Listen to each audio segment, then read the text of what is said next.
Hello, Carl here with Sustainability Theory News. We're over at treehugger.com. They got an article on 8 things to do with leftover herbs, and they don't mention one that I find very helpful and that I do myself, which is make medical tinctures, which you can use with alcohol.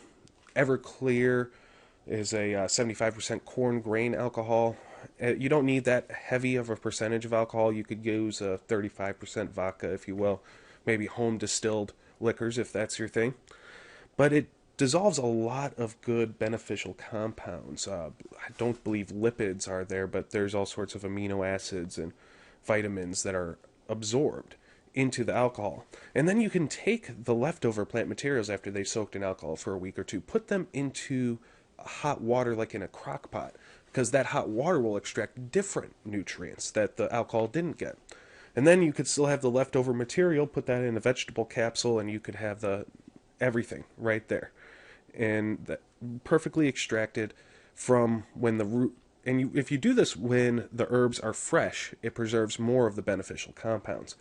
But beyond medical tinctures, let's talk a little bit about more. What looks to be pictured here is a vinegar infusion, where you just put herbs in vinegar, make a nice flavorful vinegar. They talk about how you can make compound butters, or coconut oil if you want a vegan option. Just put the herbs in there, maybe add some fruits as well.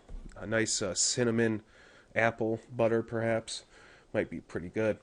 Make a pesto, just some oil and herbs combined. They like basil or cilantro, all sorts of things that you can make with pesto. Of course, parsley.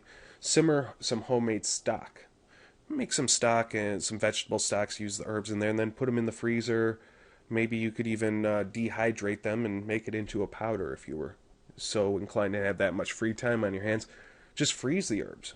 You could also put them in oil and put them in an ice cube tray, and then you could have a nice little herb-infused oil cubes. One at a time, use them for making soups or frying eggs or veggies or whatnot. We already talked about infusing vinegar.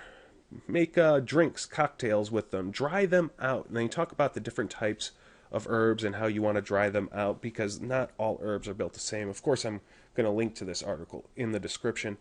And lastly, they talk about infusing sugar with your herbs. Just basically put your herbs in sugar, and the sugar will absorb some of the herb flavor, and the herbs themselves will also become preserved because the sugar, I forgot the term for it, but basically it sucks the moisture. I think it's called decadent. It sucks the moisture out of the plant and creates sort of like a jerky, but with herbs. Herb jerky, if you will. The link will be in the description. If you'd like to see more news headlines like this, subscribe to my channel. Have a great day.